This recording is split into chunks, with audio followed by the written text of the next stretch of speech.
কিন্তু এই পয়েন্টে একটা জটিল কথা আছে, এইটা শুনলে আপনি মনে ব্যথা পেতে পারেন, কিন্তু আমি আপনার কাছে বলতে বাধ্য। আমরা আল্লাহর কাছে ইস্তেগফার করি, কিন্তু আমাদের আল্লাহর কাছে ইস্তেগফার করাটাও অনেক ক্ষেত্রে অনেক সময় একটা বেয়াদবের মতো। বোঝেন নাই? এই জন্য ঠিক জোরে বলেন নাই, ভালো করে বোঝেন। আল্লাহর কাছে আমি ইস্তেগফার করি, কিন্তু আমি একটা বেয়াদব। হুজুর সালাম ফিরাইছেন আমাদের, আসসালামু আলাইকুম ওয়া রাহমাতুল্লাহ, আসসালামু আলাইকুম ওয়া রাহমাতুল্লাহ। আসেনি ভাই? কি বলছেন? রব্বানা যালামনা আনফুসানা ওয়া লাম তাগফির লানা ওয়া তারহামনা লানাকুনান্না মিনাল খাসিরিন, রব্বানা আতিনা ফিদ দুনিয়া হাসানাহ। এই তো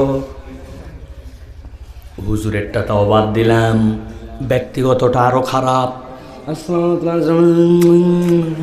শেষ কথা বলেন, আপনি বোঝেন নাই কি হিসাবে আদব আমরা।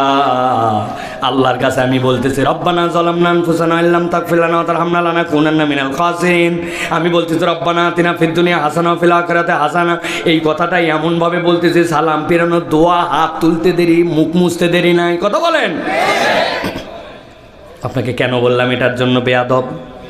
আপনি আমাদের ইউসুফ আলী সর্দার সাহেব, উনার কাছে আসছেন, আপনার একটা ছেলে উপযুক্ত হয়েছে চাকরির, চাচা যদি একটু বলে দেয় এক জায়গায় তাহলে কাজ হয়ে যাবে।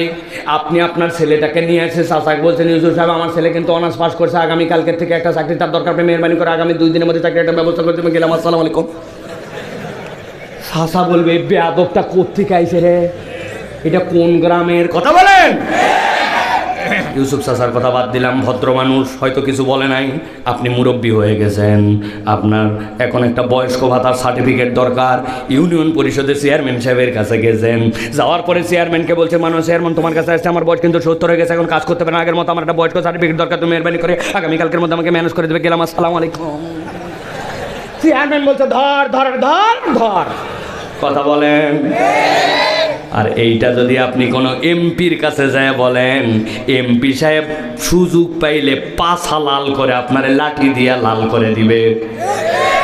তাহলে আপনার একটা চাকরির জন্য ইউসুফ চাচার কাছে, চেয়ারম্যানের কাছে আর এমপির কাছে যে যদি হরমর হরমর করে বলেন, যার মধ্যে কোনো আদব নাই, লেহাজ নাই, উনি নিতে পারে না।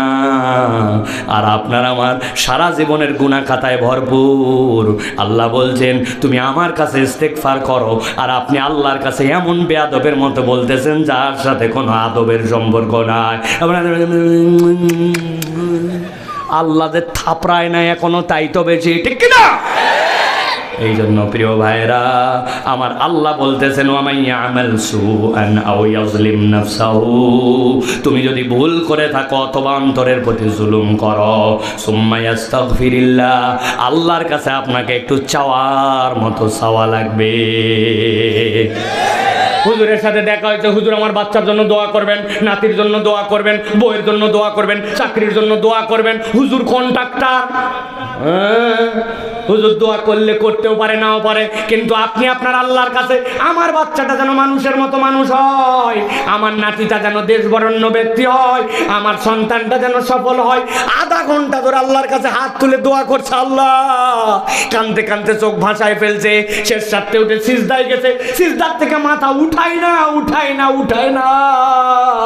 আল্লাহ আমারে যদি মাফ না করো, তুমি ছাড়া আমার কোনো মাবুদ নাই, কিন্তু আমি ছাড়া তোমার গোলামের অভাব নাই। কাঁদতে কাঁদতে আধা ঘন্টা, কাঁদতে কাঁদতে হাত তুলে আল্লাহর কাছে দোয়া, এরকম আমার জীবনে একবারও নাই।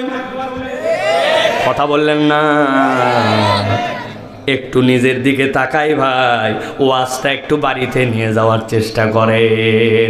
আল্লাহ বলছেন ক্ষমা করে দিতে চাই, কিন্তু চাওয়ার মতো চাওয়া লাগবে। তালেবে ইলম ভালো করে জেনে রাখো ভাই, যার জীবনে তাহাজ্জুদ নাই, শেষ রাত্রের সিজদা নাই, আল্লাহর কাছে সিজদায় পড়ে পড়ে চোখ লাল হয়ে যায় নাই, ওই ব্যক্তির কিন্তু ভাই জীবনে বড় হওয়া বড় কঠিন আছে।